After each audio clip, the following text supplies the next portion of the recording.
Farm Fam, it's Todd from Headwaters Homestead.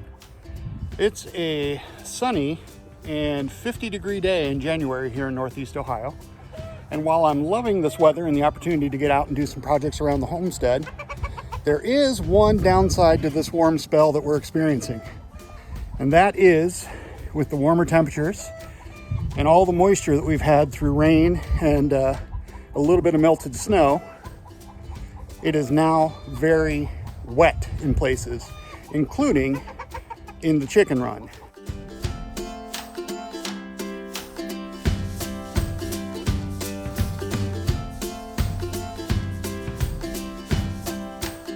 So I'm out today with a wheelbarrow, a bucket, rake, and a pitchfork, and I'm doing my best to get that filled in the chicken run so my chickens continue to have clean, dry feet.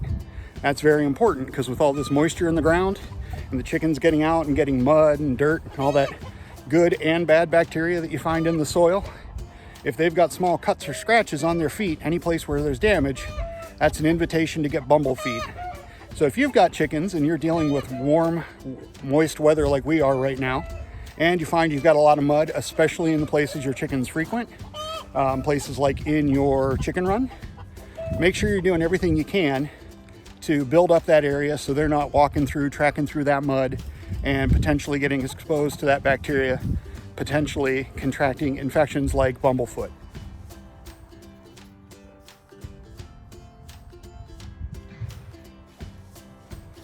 Unfortunately, we do not have a tractor, and so when it comes to moving earth, moving wood chips, and moving large amounts and volumes of material, we've got to come up with kind of primitive ingenuity hacks in order to get it done.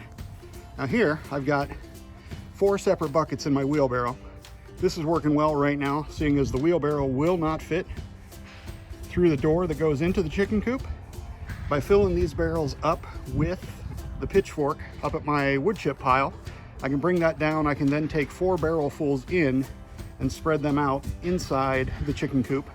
Any excess that falls into the wheelbarrow, I can also scoop up and either directly into the coop itself or into the run itself, or I can fill up another bucket from what's left over on the sides to transport where I need it. Now, a little bit ago, it was very wet in here, and so the chickens didn't have too much of an interest in hanging out in this area. But you can see that as I brought in some straw and some wood chips to start building up those low-lying areas where there was moisture, dampness, and mud, they're already getting in here and starting to scratch around and dig through that. It's warm enough that I'm seeing some worms in the wood chips as I bring them in, so the chickens are enjoying those as they're getting in, tearing through that as well. But we're going to go through as much of the run as possible and fill this up. I'm guessing we're going to take somewhere in the neighborhood of 16 to 20 barrels or buckets to get this filled out to where I want it, so we've got good drainage in here. So let's go up and start doing that. All right, this here is our wood chip pile that we got from Chip Drop the year before. Now, for those of you who say you're not a fan of Chip Drop because it's never worked for you, I understand that based on where you are, it can be difficult to get wood chips and it might be a while before you see them. I got on the list and about a month and a half later had an entire truck of just wood chips delivered and dropped off here at the house. Now that was over a year ago. We have been on the list ever since then to get another load. That load has yet to come in. Again, with Chip Drop, it's all voluntary and it's just based on the availability in the area where you are. So if you're looking for free wood chips, go ahead and sign up for Chip Drop. There's a chance you'll get them, and if you do, it's a great free resource. It's worked for us.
Chickens aren't too keen on me being in here. So I'll tell you what, as soon as I walk out of here after throwing this down, they're out here and scratching this up. They're looking for those worms.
Some of it's still frozen.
Whether you're just starting out or whether you're expanding into something new, take some advice from Joel Salatin and build temporary and portable shelters wherever you can. Now, the reason I say that is when we first moved onto this property, we were excited to start homesteading, and we originally thought that this little Buckeye barn behind me was something we were going to have to tear down.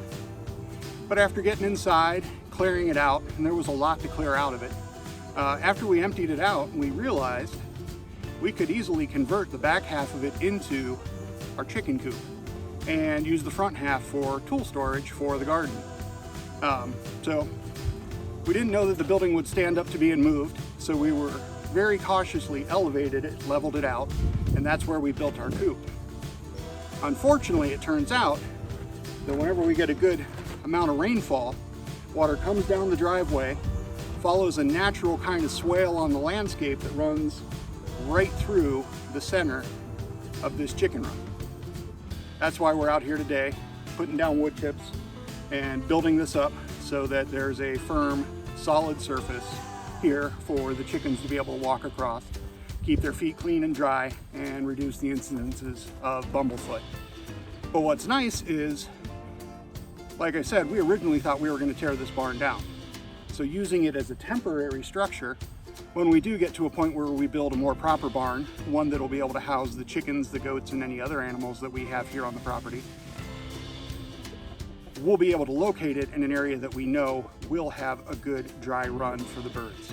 So portable structures are great, things that you can move around.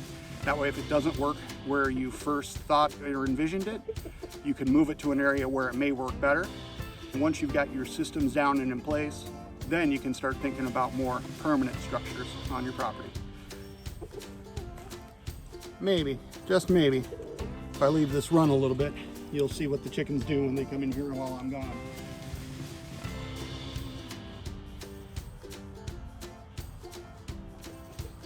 Go on in, ladies. Go scratch around.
Good Lord, Louise, what have you done? You're on the wrong side. How'd you even get back there?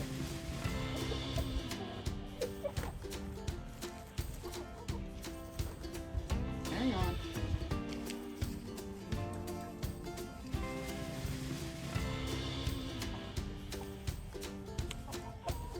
Louise, why is it always you? Huh? Stay put.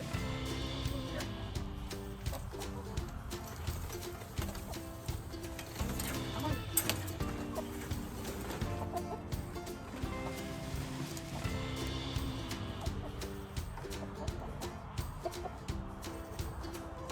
That is one bird getting in so much trouble.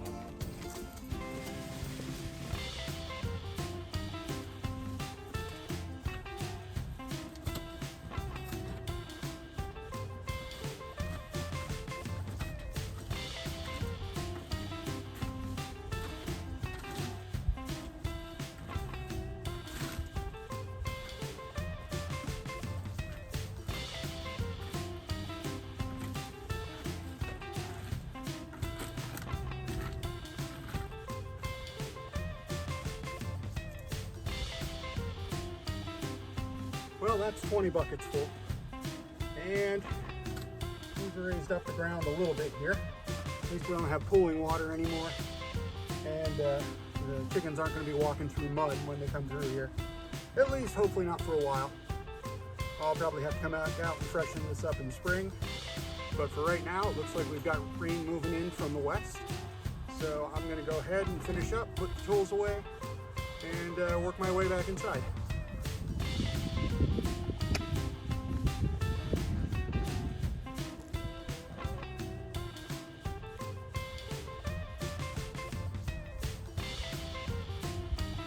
Hi, Luke. All right, so just for a quick view before that rain gets here, I can feel it blowing in, but you can see by looking now, what we had before was muddy and wet, but now we've added a good couple inches of carbon. We've built it up, given the chickens plenty to scratch through, but we've alleviated a lot of that moisture that was on the ground in the chicken run. That moisture, bacteria that you find in the soil, is a breeding ground for incidences of bumblefoot. So by controlling that moisture, cleaning up the run, not only have we reduced the likelihood that the chickens will get bumblefoot from moving through the wet and muddy matter out here, but we've also improved the ground in the run, giving the birds something to scratch through and interactive.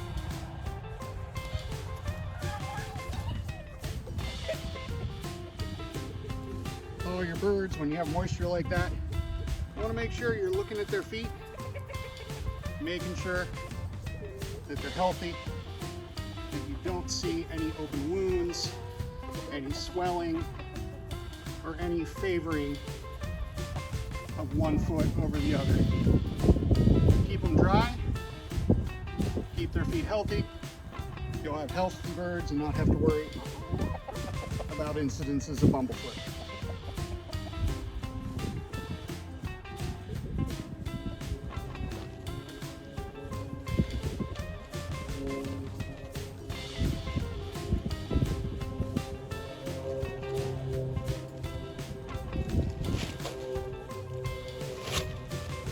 That's right, Luke. Get in there and give it a good scratch.